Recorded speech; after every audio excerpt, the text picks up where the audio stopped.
ตัวนี้จะเป็นตู้ผ้าตู้ที่สูงที่สุดในโลกตู้นี้นี่สามารถนอนได้นะ8 คน มันจะมี2 สันสันเทิงนี่นอนได้2 คน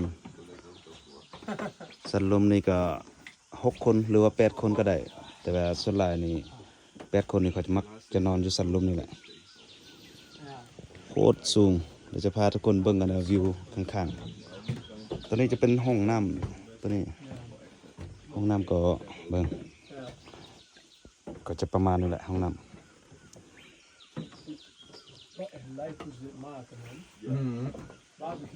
เบิ่งเอ้ยสูงแท้